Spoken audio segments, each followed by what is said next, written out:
Our clothing partner, GFlock. Our venue partner, Department of Coffee, Hair and Makeup, Beauty Quest. This is Plenty with Sulo with Delimero Online.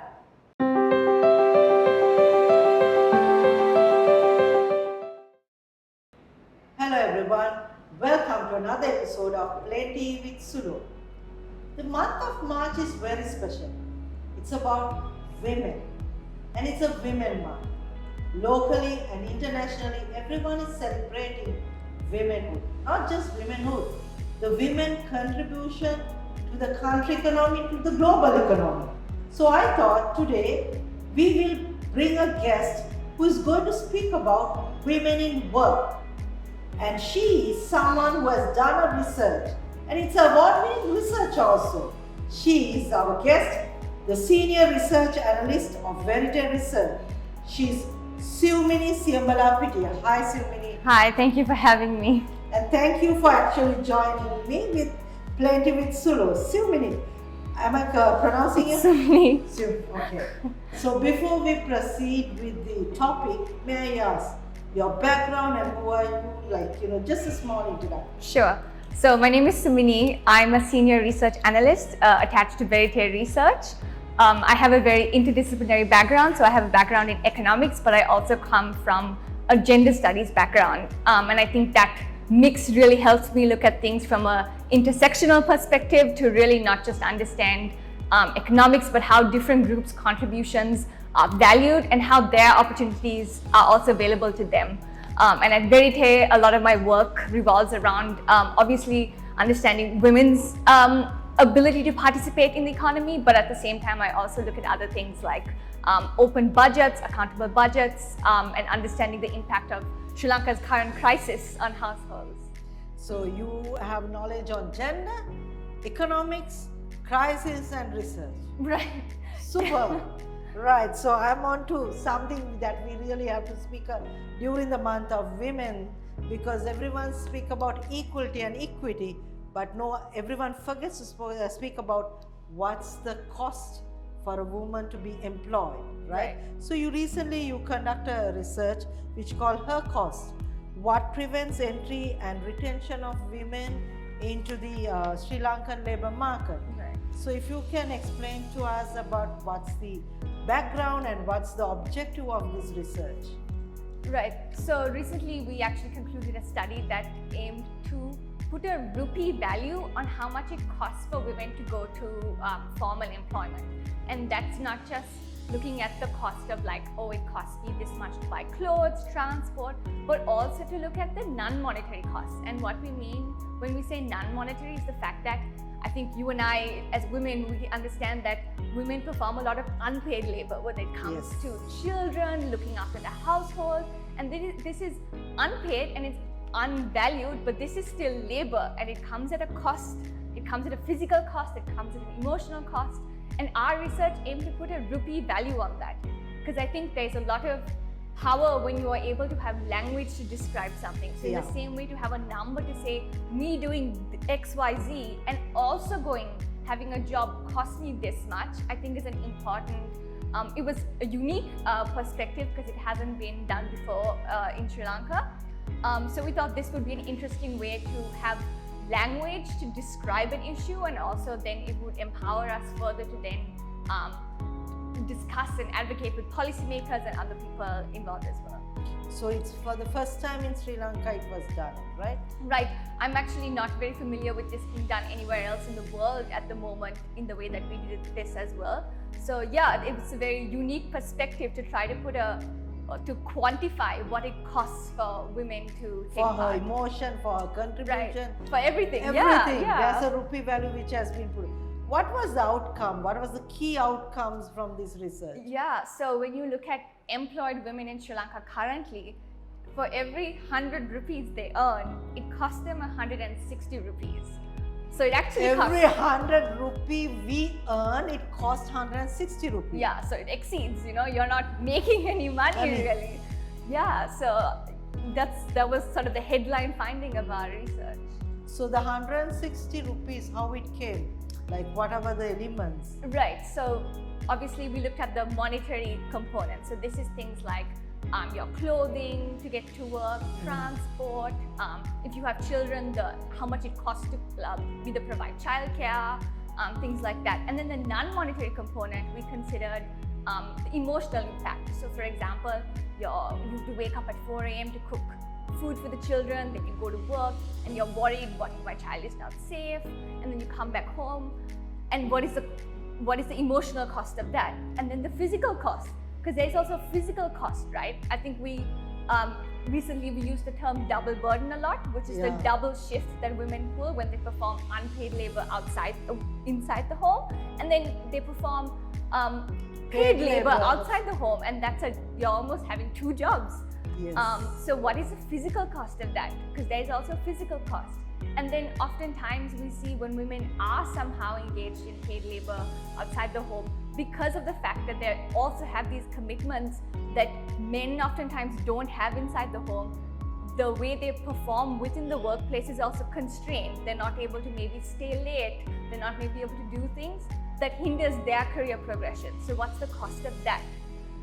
So those are all the sort of moving parts that we considered. Obviously, it's not comprehensive because it's not possible. I think firstly, this is a preliminary study. It's not possible to consider everything, but we thought this was a really good first attempt to understand this is all the labor that women perform, and this is the cost of that. So is it actually economically rational when women make that choice to participate in formal paid labor? So 100 versus 160, right? But if I ask them that 160 which is costing, she also gains something for herself, right? Which is something that a lot of people will look at the monetary value and say, oh, to gain 100, she's paying 160. But what the research put it like, she may be spending 160, but she may be also gaining something that 460. Correct. Yes. So this is actually, we didn't put a monetary value for this non-monetary benefit. Yeah. Maybe that's something we would really like to explore in the future. But an interesting idea that came up in our research is this word nidahasa. A lot of women who are currently employed and also women who had worked and then left the labor force were like, when we were employed, we had a lot of nidahasa, apita godak nidahasa tibuna. And that English translation is directly freedom, but that's not all, right? Yeah. So when they say nidahasa, what they really mean is agency. Like, I had a life of my own. I was able to go out and hang out with friends, do this, that. I was able to network, and women really valued that. And I don't think that's a gender thing necessarily. I think as individuals, me time was given. Correct. Right? You are seen as an individual. You have time for your hobbies. You have a sense of value to society that you intrinsically feel. So I think that was a really interesting outcome, especially when you consider that women who worked and left, and when I say work, I mean paid labor and left, they were also like, mata godak nidahasa tibuna when I was in the labor force. So that means they really expressed an interest to return, but something is holding them back, obviously. So it's not just the monetary, that some of the benefits, like because in Sri Lanka, when you say, oh, nidahasa tibba kiyane, they were looking for some, but that means the freedom what they are talking about, being unique, being yourself, and making sure that your education is put it, and also, as you said, me time, friends, and something for myself beyond the titles of inside that home, the mother, the wife, and all that. Yeah, absolutely correct. Like to see yourself as a whole individual. Absolutely. What you said is completely correct. Okay.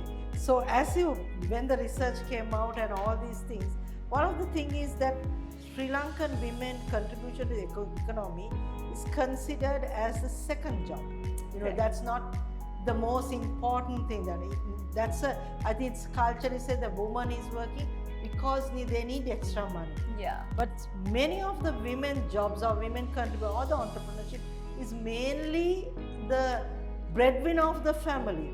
So how do you look at, as an economist, and based on this research also, the importance of women contribution to the Sri Lankan economy? Right. I think you're absolutely correct in the sense that we often really tend to think of women's work as less important because we are so used to thinking of the household unit as like the male breadwinner, and then oh, she wants to earn a little bit of money for herself, so let her do that. But that's a really wrong way of thinking, especially given the fact that Sri Lanka invests so much money in women's education. Over 60% of our state undergraduates are women, and we're investing this money and getting almost very little economic return for that.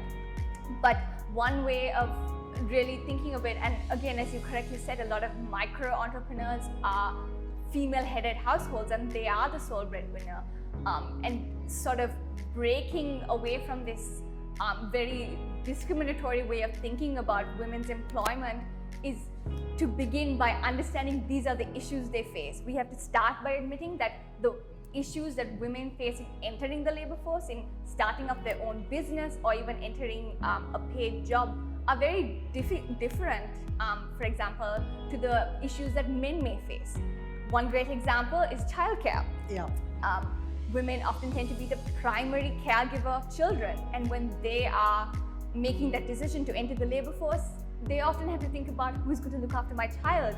And it's not just let me find a childcare provider. Culturally, we also have a stigma around putting children into daycare centers or leaving them with a paid provider. There's a stigma, so we can't address these issues in like oh, this is the issue, this is the problem. We really have to think of it in a multidimensional, holistic sense. And one really big, in my opinion, a really big wedge to that is that childcare aspect of it. Yeah, because women, while we think that women should contribute, because 52% of women, the population is women. Absolutely. But then the corporates also looking at getting a woman is a costly because of the, not just because of the maternity leave, the transportation. Yeah. That is one of the huge issues, how, because the safety of a woman when they are working, it's under the employer. Yes, yes. So that is something that get less women Correct. get into the workforce. Yes. If I may ask you now, a lot of women, as you said, they come to an age that they can't afford the childcare or there's some issue. Then they stay back and perform the motherly role to be a good mother. But when the children grows up and they are independent, they want to return. But our system is not supportive. How do you look at it, and what are the things we can do as Sri Lankans? Right, and you're absolutely correct when you say that in Sri Lanka there is sort of a leaky pipeline of labor force participation by women. They enter, and then because of cultural norms and also other barriers, women often fall out when they have children, and later on there's a very high interest to return. So one case study that our research looked at is this case of Tata India, where they have a return to work program. These are actually, it's quite a easily reproducible model across the world, but Tata India's program is interesting because it's also culturally similar to Sri Lanka, India's context. But what they help women do is transition back into the labor force after a career gap through both reskilling and also recognizing that even though these women took a career break, they have in that time learned other useful skills that are very much valuable to a workplace, whether it be in terms of negotiation, client management. Those are transferable skills, things that you learn outside your office job as well. So what Tata India does is help women transition back. There is obviously Second chance. Correct, it's a second chance, but it's also the right thing to do. It's not like a pity thing. It's very much the smart economic choice for companies also to utilize this untapped labor potential of so many women around the country and around the world. But yeah, there is a transition period to sort of readapt to maybe a corporate environment, and also for you to recognize this is my area of interest. And then you can transition into a full-time role, a contract role, and really also recognizes women's constraints within the current context. And how can we facilitate their ability to contribute successfully? And this might be through flexible working hours, part-time working, and actually utilizing those resources and accommodating women in these ways is beneficial to the company, because they have this unutilized labor potential of so many more women, but at the same time, you're benefiting from this and the cost potential. of employment also goes down. Correct. And the getting trained employees also goes down. Now, the research more on to the Sri Lanka, how do you see that now? You have done the cost of for women. if you compare with the other countries or Asian continent, how do you see the Sri Lankan research about women employment and non-paid employees? How do you look at the Asian context where we are? Right. So I think one thing we really have to keep in mind is this particular type of study hasn't necessarily been done, but Okay. one thing we have recently been looking at is how Sri Lanka compares to Singapore. And the reason we look at Singapore is in Sri Lanka, we love to talk about Singapore. We're always saying we want to be like Singapore Yes. in terms of economy, in terms of success. But something we don't really talk about is Singapore has a really supportive set of policies when it comes to their workforce and their just the entire population. So their female labor force participation rate is about 62-64%, whereas Sri Lanka's is half of that. So it's really bad. It's really down. And we look at Singapore's economic success and we're like, oh, they did XYZ in terms of trade and business. But what they also did is support women and support families to really be able to participate without any constraints. For example, Singapore subsidizes childcare and they don't specifically talk about it in terms of supporting women, but they talk about it in terms of supporting families, which is a really good way to think about it as well. And at the same time, they help women if they require additional assistance with finding childcare service providers, with ensuring that their quality standard. For example, Sri Lanka's daycare industry is not regulated at all, Yes. which really contributes to why we think they're not trustworthy, right? So there is structural issues that Singapore has fixed or attempts to fix that we haven't even considered. As important. Right, and we policymakers really hide behind this lazy excuse like it's a cultural thing. We love to, it's true, there is a cultural issue, but we use it as an excuse to not address actual material issues. And I think that's a really important thing to bring out. It's that successful countries address those issues. They address the things they can address while also thinking of long-term, how do we change cultural mindsets, how we do that. But you also have to fix the obvious things. Obvious things. And Sri Lanka, where now we talk about a crisis, and actually the crisis when the half of the population is not employed, Yeah. their contribution is not taken, and half of the best educated population is not actually contributing. So that has to be done. As you said, get the system right. Correct. Yeah, that's where you should start. And we really love to hide behind excuses. Yeah. And the excuse is always, husbands don't like, there's no point putting these systems in place if no one is going to use it. But we're not even willing to try. And particularly in a context like this, in the terms of Sri Lanka's crisis, where households are really strapped for cash and there's a lot of financial need, women may even if they're not well supported to enter the labor market, they might still enter because of financial necessity.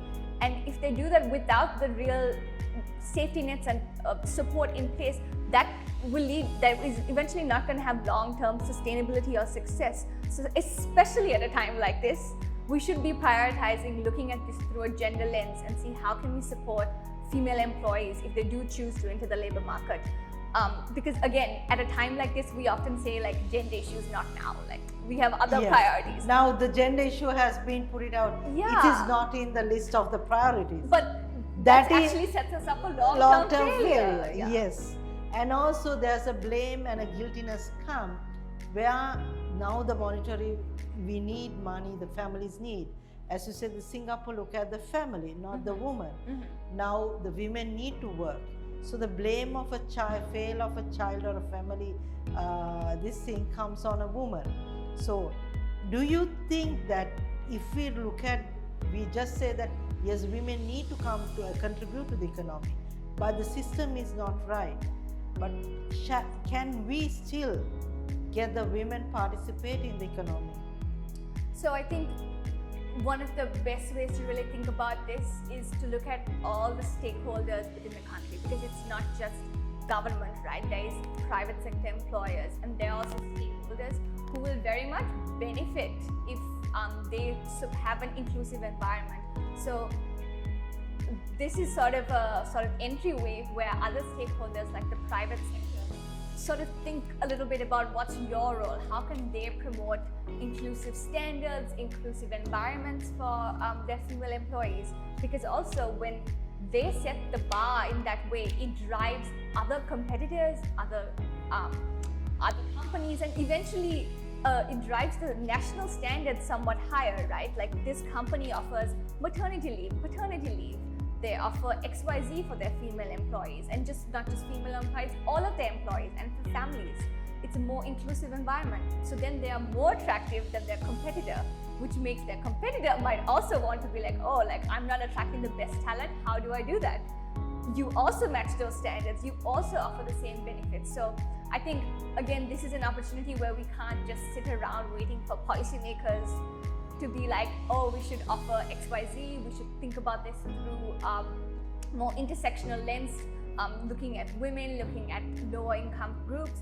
But this is an opportunity where right now we can also advocate for the private sector to take this seriously. I remember I read a book, it says companies don't succeed, people do. Correct. So if you look after the people, if you get the right people, the companies succeed. Companies succeed, the economy succeeds. Absolutely, yes, yeah. Sumini, so my last question to you, you're young and you're talking about the future, right? How do you think that Sri Lanka should look at another 5 to 10 years of gender equality in the system? Right, I think to start off, when we say gender equality, that's a very vague term because how much of that is there to discuss, right? Like earlier you mentioned transport. It's not even very safe for women to take public transport, let alone walk on the road. And these are all seemingly minor things that add up to the consequential decisions that women make in their lifetime, whether it comes to where they choose to work. Because if you don't feel safe on the road, you're not going to take a really attractive job if it's like 10 kilometers away. So when we think of achieving gender equality, I really want the country, and this is not just government, this is also you and I as citizens, to think about what does equality mean? Equality to me, I think it's really important to consider it holistically in terms of mobility, in terms of sort of how we think of cultural norms and standards, but also at the same time addressing very direct discrimination that is institutionalized within the country. And you need to address all of these things simultaneously to really achieve gender equality and to really achieve equal opportunity for all. And this is not just again considering gender, but also considering how this might impact people in rural areas in a different way, and also consider how this might impact low-income groups in a different way, and to understand that there is no one-size-fits-all solution, but to think about it through a holistic lens, and how can we then achieve that both in the short term, because that's also important, but also have a vision, maybe 10, 20 years, we want to be at X place, and how can we facilitate that considering all groups. Holistic approach, shared vision, equity before equality. Correct, yes. Right? Yeah. Okay. Today we had the senior research analyst from Verite Research. She's Sumini Siyambalapitiya. And you put that women, the cost of a woman to be employed is not just the cost of her getting.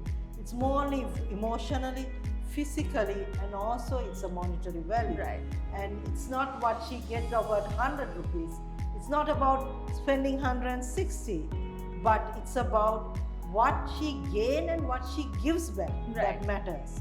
Right? Am I correct? Yes, absolutely, yes. So, on this Women Month, just don't talk about equity or equality. Just talk about the rights of human being.